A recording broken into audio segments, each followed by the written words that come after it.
Good afternoon and congratulations on your new CrossTrek. Today I'm going to go over some of your features just so you're a little more familiar with all the buttons inside your new car. So first things first, we're going to start right under your left vent. Whole cluster of buttons down here. So first, SRH, steering responsive headlights. Driving down the road, if you turn your steering wheel, you'll see your lights turn with you, giving you better visibility going into your turns. Always nice to have. Next one over is a dial that controls how bright your screens are, so at night it's not too bright on you. The thinner the line, the less light. Thicker the line, the better. Next two over are just going to be empty buttons, so everything looks symmetrical. Bottom left is traction control. Pairs all your tires to move at the same speed, lessening your chance of hydroplating in nasty weather. Next one over is your auto start-stop engine. The way this is going to work is anytime your engine block is heated to the proper temperature and you come to a complete stop at, say, a red light, engine shuts off, saves a lot of gas in city and traffic driving. What's nice is right as you take your foot off that brake pedal, that engine automatically kicks back on, good to go for you to pull forward, nice and easy. Next one over, blind spot navigation. Black box on your side mirrors, you'll have one right there, one on the other side as well. They're going to light up bright orange to let you know when someone's in your blind spot. So now you're not going to have to worry about switching lanes, merging, anything like that. Gives you a little better view. Now we're going to talk about your steering wheel. We're going to start on the left side. These arrows up top will control radio presets and whatever music you're listening to. Then you have your volume, so you can keep your hands on the steering wheel. Source is going to switch between AM radio, FM, Sirius, all that fun stuff. Info is actually going to control that very top screen for you. Lots of good information in there. It's a little hard to see because of glare, so I suggest taking a look through that in your free time. Next, you're going to have answer and end call, along with any voice commands you need for the car, like call home, call work, things like that. These buttons back here are going to pull towards you, and they actually control your center screen. You can see right here. Cycles through all that fun stuff. Perfect. Moving to the right side now. This is all adaptive cruise control.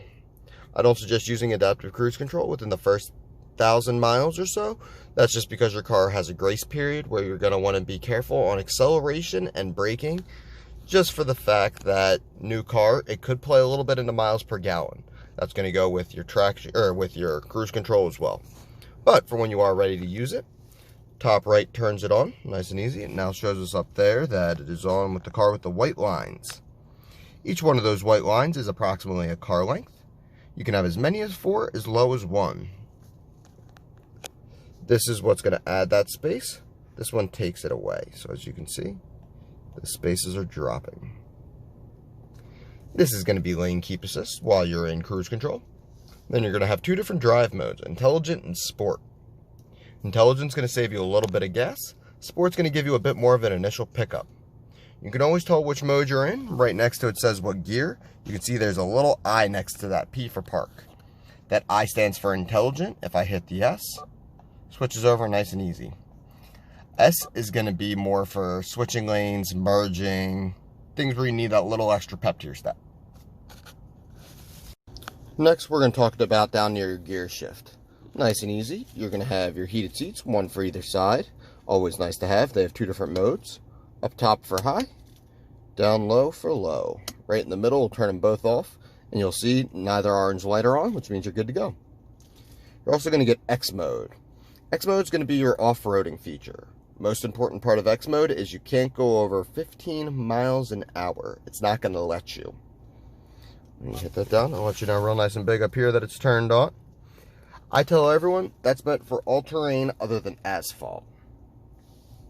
Hit it again, turns off nice and easy.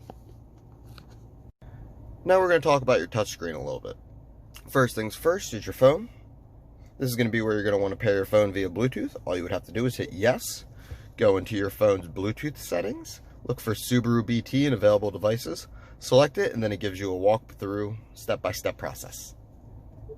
This is what it'll look like once all your information's in, but it'll have your information. Easiest way to get back to the home page is that home button right there, or Top left, you have that little house icon. Didn't mean to hit that one.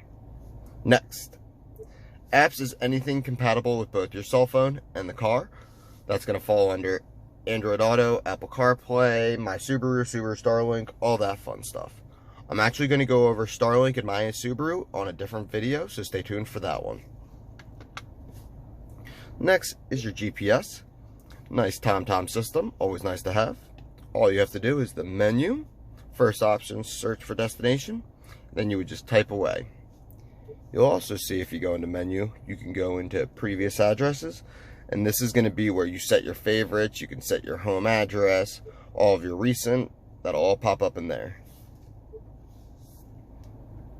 Back to the home page. Like I said, we're going to skip Starlink and My Subaru for now. Settings. Oh, just your car information. Lots of good stuff in here. I suggest taking a look through that on your free time. A lot of good information. Vehicle is going to be all the vehicle features, all that fun stuff. Media is probably the easiest screen to go over. Anything that isn't radio. Bluetooth, aux cord, USB, CD, all that fun stuff falls under media.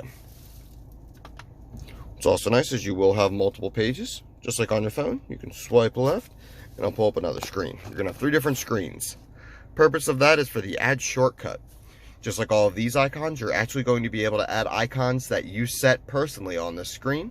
All you would have to do is go into add shortcut, find the category you would want to go into, and then it'll throw it on the home screen. Good to go.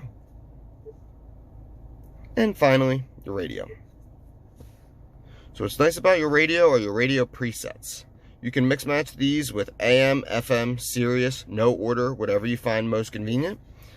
All you have to do is tune to whichever channel you would want to save. Click and hold until you hear beep. Beeps, saves, nice and easy. That's going to be everything with your touchscreen. Next, we're going to talk about your climate control. So all of your buttons are going to be located right under your touchscreen, nice and easy. But what's going to be interesting is when you change these, to control where everything is and where you see it, is actually going to be up the very top.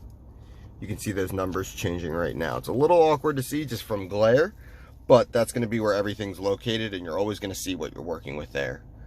If you haven't adjusted it in a while, you'll see it's actually at the very top. It's a little awkward to see there, but you can actually see that menu kind of right there. So going over the buttons themselves, left controls temperature, AC, middle is your fan speed, max AC, along with your mode, wherever you want your air to come from, if it's on your face, your feet, all that fun stuff. You're also going to have your front defrost, along with your rear defrost. Now what's nice about the rear defrost is not only will it do your back window, it's also going to do your side mirrors and your windshield wiper blades. That's going to be everything down there. Now we're going to finish up this video all the way at the top next to your mirror. Lots of good stuff in here. This is also going to be where most of your eyesight features are. If nobody's talked to you about eyesight yet, you have a camera right here. And one on the other side as well. Always facing the road, paying attention for a few different things. First thing it's doing is making sure your lane keep assist is working. What that does is while you're driving down the road, say you start to veer out of your lane a little bit, real nice and big on your screen in front of your steering wheel, it's going to pop up letting you know you got to bring it back in. If you don't bring it back in, it will apply a pound or two of pressure to the steering wheel that helps you guide back in your lane.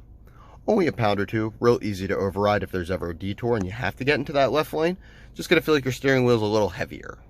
Anytime your turn signals are turned on, this feature is deactivated, so you don't have to worry about switching lanes, merging, all that fun stuff. Next one over that eyesight uses is forward collision assist. Driving down the road, car in front of you has to slam on those brakes. Your car is going to wait till the last minute and apply full brakes itself. Very sudden, very abrupt, very last minute, but works very well. Hopefully you never have to experience that one though. Last two is if you signed up for the Subaru Starlink, you're going to get the SOS, which will call the closest 911 dispatch in case of an emergency, and roadside assistance, which would be for any cracked windshield, pop tires, run out of gas, all that fun stuff. Well, congratulations on your new CrossTrek yet again. If any questions come up, my number will be at the bottom of this email. Feel free to give me a call. Enjoy the rest of your day.